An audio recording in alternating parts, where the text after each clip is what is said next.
So I've been playing Duet for the past 12 hours to help give you guys some tips and tricks on how to progress much faster in the game as a day 1 player. Now without further ado, let's get right into it. The first thing you need to do is go to your controller keybinds, or if you're on mouse and keyboard, and figure out the key that is linked to your Helix Leap.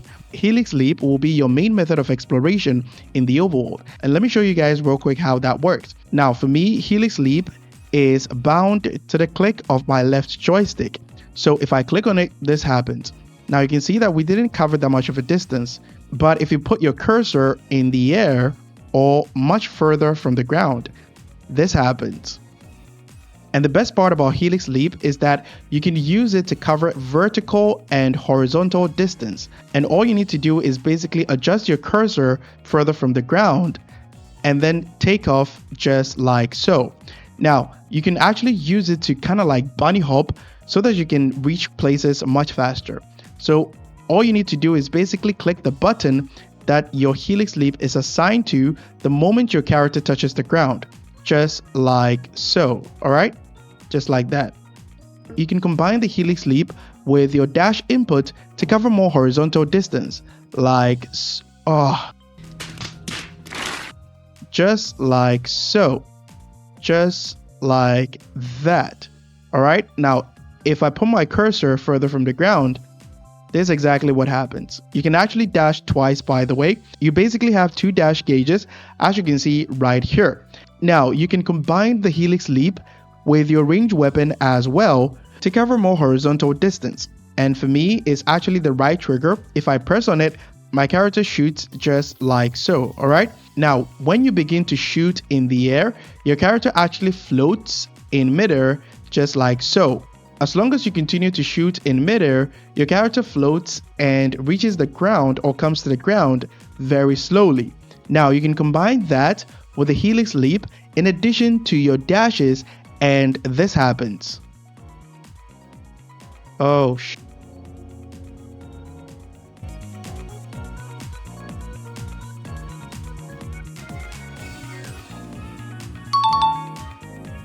You can see that I've been able to cover huge horizontal distance by combining the Helix Leap with the dash and when your character floats in midair. This will actually be very beneficial to you in the overworld, especially if you don't have Psyche, who can fly and make things much easier during exploration. Now, let me give you guys a brief rundown of how combat actually works in Duet. Now, the first tip for combat is a bit more advanced, but mastering it is the key to beating the game, and it'll make you feel confident in your combat abilities. So if you guys are familiar with invulnerability frames, it's basically the same thing.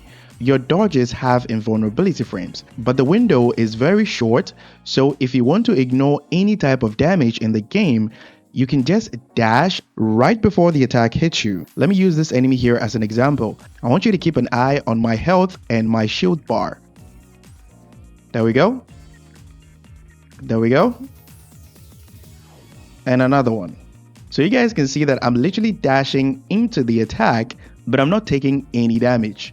And that's because of the vulnerability frames. This will work on any type of enemy in the game. On the bottom right side corner, you can see that we have this yellow bar right here, and that yellow bar is called sanity. What you need to keep in mind is that all the abilities that your characters can use consume a certain portion of sanity, and the abilities that your characters can use are basically grouped into 2. We have the ultimate, and the other one can be called your tactical or your skill. Let's just call it skill to make it much easier. When I use Berenica's skill, let me use Berenica's skill right here so that you guys will be able to see exactly how that works. Now, after using it, you can see that we've consumed a certain amount of sanity, and it's actually 17 sanity to be specific, as you can see right here attached to the skill symbol. Now, the one on the right to the skill is her ultimate, and upon casting her ultimate, she's going to consume 9 sanity, and right after casting the ultimate, about 25 sanity is going to be consumed every 1.5 to 2 seconds. Now, let me show you guys exactly how that works. Alright, now you can see that my sanity is being consumed. So all you need to do is basically spam basic attacks to unleash these slashes right here. Alright? Now do keep in mind that those slashes are not actually what consumes the sanity.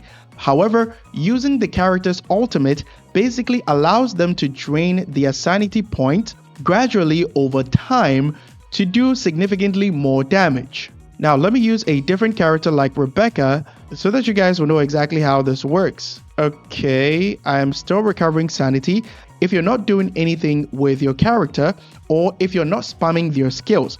But if you're doing their basic attacks or stuff like that, it's not considered as using their abilities. It's considered as actually doing damage with the character themselves or with the weapon that they're equipped with, which does not drain sanity. Now for Rebecca, this is what her skill looks like. Alright, it's going to consume 29 sanity. But if I use her ultimate, this is what happens. You can see that she can use her ultimate to unleash a wide AoE attack. And you've noticed that her ultimate works differently than Berenica because upon casting her ultimate, it doesn't gradually drain her sanity, but rather consumes a fixed amount of sanity. So that means if you have more sanity on your build, you can actually spam her ult like this. That's the first one, and after the cooldown, we use another one. And right after the cooldown, we can use another one. And right after the cooldown, we can use another one, just like so. All right. So do keep in mind that different characters have different ways of consuming sanity. Now to sum up combat in Duet Night Abyss, you can use the character's weapon that is equipped on them to do damage, just like so. This is a heavy attack, as you can see from my controller overlay, and this is me just spamming their basic attacks. All right. And then you have the character's abilities, which is their skill, just like so, and then you have their ultimate. All right, that's basically a simplified version of combat in Duet Night Abyss. If you want to find out how every character works, be sure to subscribe to the channel because I'm going to make guides for every single character in the game. Now let's get into how you can actually unlock characters. All you need to do is accumulate secret letter clues, all right? Now, you can gain secret letter clues by doing a lot of stuff in the game, like completing the main story or side story quest, achievements, as you can see right here, and events like Bon Voyage, as you can see right here, all right? Just keep in mind that there are so many ways of obtaining secret letter clues, all right? Now, once you have at least 10 secret letter clues, what you need to do is come to the shop and click on covert commissions. All right, now these are the characters that are currently farmable or can be obtained by farming in the game right now. So for example, if I want to unlock Lynn, all I need to do is make sure I have more than 10 secret letter clues, all right, and buy a specific amount of secret letters. So right now I'm going to buy like 2 and just like that. All right. Now, keep in mind that I haven't actually unlocked the character yet, all right? I have actually gotten something which is more like a blueprint to help you get the character or to help you farm for the character, all right?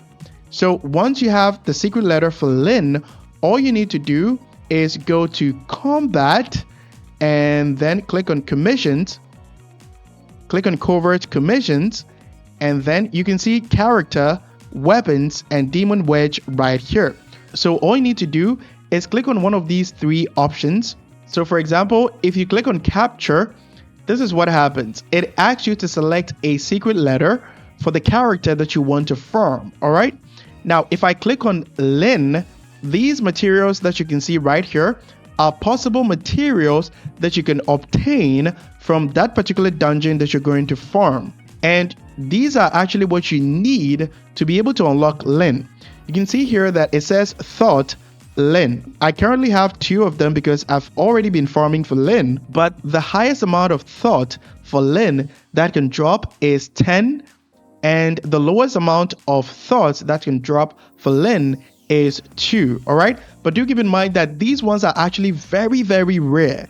It's actually very rare to get the Thought for the character. You need 30 Thought to be able to unlock 1 character.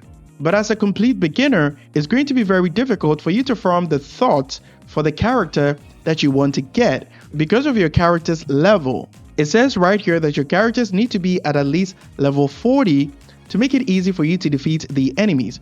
So you can see right here that we have this hazard symbol, basically warning me that my character's level is not high enough to be able to defeat these enemies. This is why you need to focus on nothing else but the story quest so that you'll be able to get more trial EXP that increases your trial rank, which you can see right here. And the higher your trial rank, the more you can ascend your character to reach higher levels, so that it'll make farming for characters, weapons very easy, because your characters will be at a much higher level than the enemies that can be found in the dungeons where you farm for weapons, characters, and demon wedges. But do keep in mind that you can actually defeat them anyway. So you can see that my Berenica is at level 30, alright? But I can farm for characters anyway because I've been able to level Berenica's skills or abilities to level 2, and she also has some demon wedges as well. And keep in mind that demon wedges are basically artifacts in Genshin terms and echoes in Withering Waves terms. The same applies to her weapon. Demon wedges can be equipped to your character, the melee weapon, and the ranged weapon as well. Alright, it seems we don't have any demon wedges here, so let me just auto equip right here. By clicking auto equip, you can see that we've equipped some demon wedges on the melee weapon as well. Alright, so do keep in mind that as long as your characters are well built enough and you have some demon wedges on your character, you can still farm for the characters if you're interested in any of these characters, or if you want Berenica's duplicates, for example. Alright, as you can see right here, my Berenica is at level 30. Alright, but if my level is at level 40 and above, it's going to be very easy for me to defeat the enemies. Now let me start one covert commission right now so that you guys can see the level of the enemies if I want to farm for Lin. Alright, let's do capture and let's select Lin and then confirm. Alright, I just want to show you guys the level of the enemies in the domains or dungeons. Alright, this one is at level 40, this one is at level 40, and this one is actually at level 41. You'll be able to clear the enemies just fine. Let me activate Berenica's liberation right here to show you guys. Alright, I was able to defeat the enemy with Berenica even though she's at level 30. Alright, you'll be able to defeat the enemies even if your characters are at level 30. Alright, but if your characters are at a much higher level, you're going to have a much easier time clearing these dungeons. Alright, let me see the reward that I just got. Okay, so I was able to obtain 2 thought for Lin, and do keep in mind, as I said earlier, you need 30 thought to be able to get 1 copy of Lin. Alright, and we were able to get 2 of them, which was actually pretty lucky, by the way, because the drop rate for thought is actually very low, but these ones are actually pretty high. Alright, so yeah, this one I was actually pretty lucky. The same thing applies for the weapons. Alright, so all you need to do is go to the shop and we go to covert commissions and then we click on weapons. Alright, so for example, this is Rebecca's signature weapon, by the way. If you want to unlock the weapon, it's the same as what we did for the character. All you need to do is click on it, use 10 secret letter clues to get a secret letter. Alright, let me buy 2 of them. Purchase. Okay, and once that's done, all you need to do is go to combat commissions, covert commissions. Alright, and then you click on one of these mediation termination. There is actually a description right here. Termination is basically you defeat a specific number of enemies. Alright, so if you want termination, you select termination, select a secret letter, and then you click on, or you select Rebecca's weapon. Alright, I've already farmed for this weapon right here, which is actually one of Berenica's best in slot weapons, by the way, but I'll get into that later on in the video. So if you want to farm for Rebecca's signature weapon, all you need to do is click on the secret letter and then just click on confirm, and it'll take you to the dungeon where you can farm for this material right here. For characters, it's going to be getting 30 thought to get 1 copy, as I mentioned earlier. But for weapons, you need to obtain the blueprint. Alright, this is the blueprint. You need to obtain this blueprint so that you can go to the forgery to be able to craft this weapon. Alright, let me use this one here as an example. I've already farmed everything that I need for this weapon right here, and I got other materials that I need to be able to fully craft this weapon. All right, so let me head back to the sanctuary to show you guys exactly if you get the blueprint, right, how you can forge the weapon. And then this is the smith, or this is the blacksmith right here. This is where you can get all your weapons. That is after you've obtained the blueprint and everything that is needed for you to craft the weapon. So if you click on start forging, you can see that I've already formed everything that I need for this weapon right here, the reminiscence. All right, so once you have everything, just click on start forging, and then it starts forging, and you can actually speed up the process with something called toy hammers. All right, I'll need 3 of them to be able to fast forward the crafting process. As you can see right here, it's 2 hours 59 minutes, which is absolutely absurd. And then let's just speed up the process. Okay, and then we're done. And then claim. Good. And then now we have the weapon. All right. Now, I'm sure a lot of you guys are probably wondering why I actually crafted that particular weapon. And I did that for a very good reason, because it's one of the best in slot weapons for Berenica.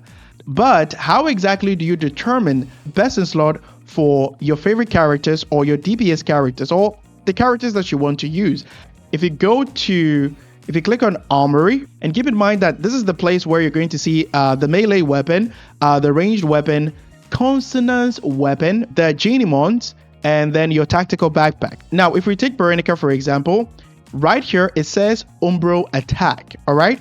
The Umbro attack basically means that her element is Umbro, or the dark element. Rebecca is Hydro. The MC is Lumino, which is light.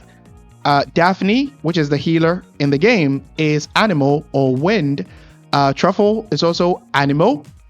Margie is Pyro. Outsider is Animal. Lady Niffle is also Lumino. We also have Electro. Sybil is an Electro character, or has the Electro element or attribute. All right. Now, with the element or attributes out of the way, if you click on skills right here, all right, you can see the character's skills or abilities that they can use. And keep in mind that when I was explaining the character's combat, right, I mentioned skill and I mentioned ultimate. Now, if you take a look at this passive right here, it says when dealing damage with faint light, and keep in mind that faint light is the skill. All right, when dealing damage with faint light or sword, there is a chance to restore sanity for Berenica. Now, this passive right here is what makes swords much better suited for Berenica. You can literally equip any type of weapon on any kind of character. All right. So for example, this is a sword. So the weapon type is a sword. This is a polearm. I can equip a polearm on Berenica. I can equip a dual blade on Berenica. I can equip a great sword on Berenica, right? It's literally right here. So I can equip it right here. And I can equip a sword on Berenica. This is the sword that I just crafted, by the way. So reading the character's kit descriptions basically gives you an idea of how to build them. All right.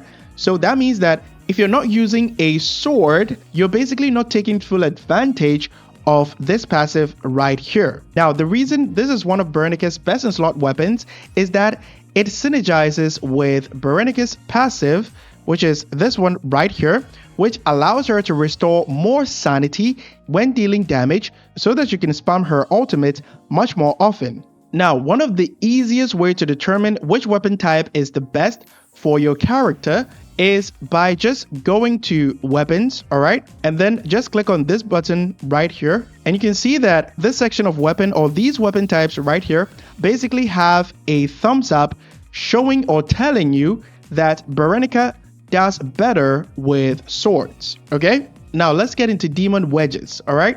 And for Berenica, you can actually equip demon wedges on her melee weapon, her ranged weapon, and her consonance weapon.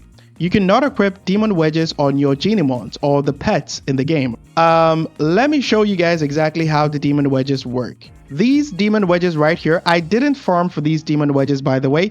They're the ones that you get by just completing the main story and side story quests, okay?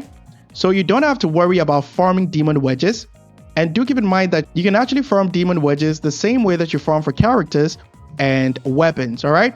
So if you go to the shop, then you go to covert commissions, you can see that there are demon wedges right here. But my trial rank, which is this one right here, or trial level, is 38. So that means I can't actually buy blueprint to farm a specific demon wedge.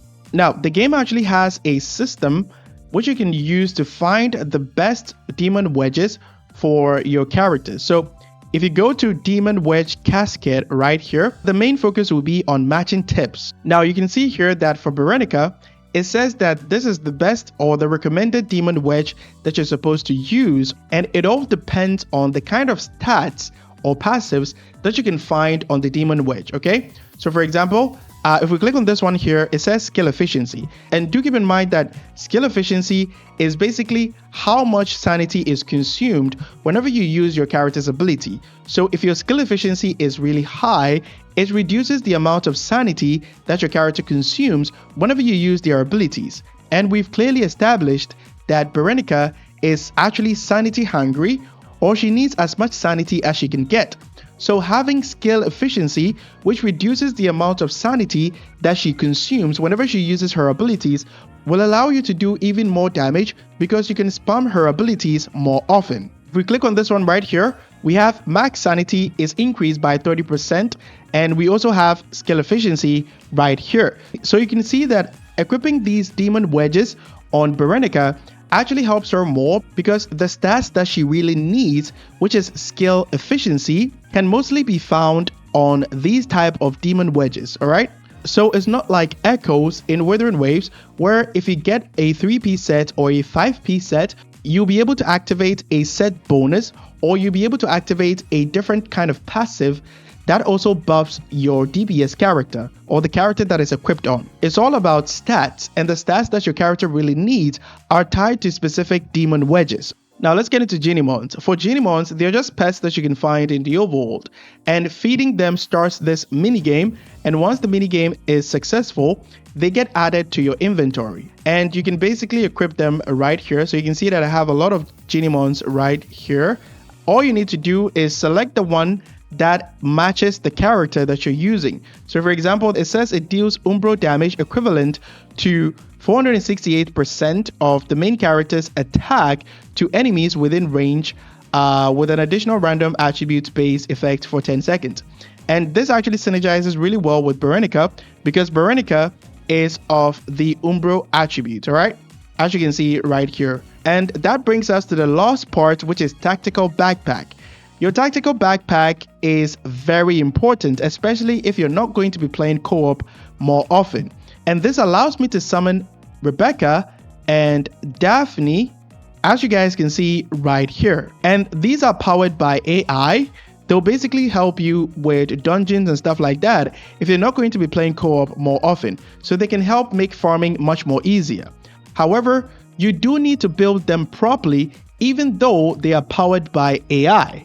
So for example, if I click on Rebecca, I can choose the type of weapon that she's using. And I'm using this one right here because Rebecca does a lot of skill damage. And you can figure that one out by just choosing Rebecca and then just click on her role. You can see that she's a DPS. She focuses more on skill damage, while Berenica focuses more on weapon damage. Okay, or the consonance weapon damage. So that's the difference between the two characters, and that basically tells you how to build them. Now with that in mind, what we need to do is level up Rebecca to the maximum level, because even though it's powered by AI, it still uses the stats that you have to do damage. All right, equip demon wedges on her with the auto equip function. Select your main character that you want to use in the overworld, like for example Berenica for me, and then you come to tactical backpack. Then you select or you drag and drop Berenica here. Now, if you're trying to drag and drop and it doesn't work, it means that the character doesn't have any weapon equipped on them. So if I try to drag and drop Margie, it says that not equipped with any weapon. So you go to loadout and then you can equip any kind of weapon that you have on her. I'm just using Margie as an example. The weapon that you choose for her matters, but I'm just using Margie as an example, all right? So if you select this and equip it on Margie, what happens now is that we can now drag and drop Margie into the tactical backpack, and then we can summon her to the field. The reason this is very important is because if you see Rebecca here, the weapon that I chose for Rebecca is this weapon right here, the Wayne Wraith. And you can see right here that the passive gives us 24% skill damage. And we've already established that Rebecca's damage is skill based or skill focused, okay? So the 24% skill damage actually helps her deal more damage even as an AI. And that is why you need to level up these weapons even if you're not using it on your main character. If I made any errors or any mistakes in the video, be sure to point it out in the comments section so that we can all learn from each other. And if you guys want to see more Duet Night Abyss videos, be sure to leave a like, subscribe, and turn on the bell notifications so that you can stay updated whenever I decide to post new videos. Thank you so much for watching, and I'll catch you guys in the next one. Bye bye.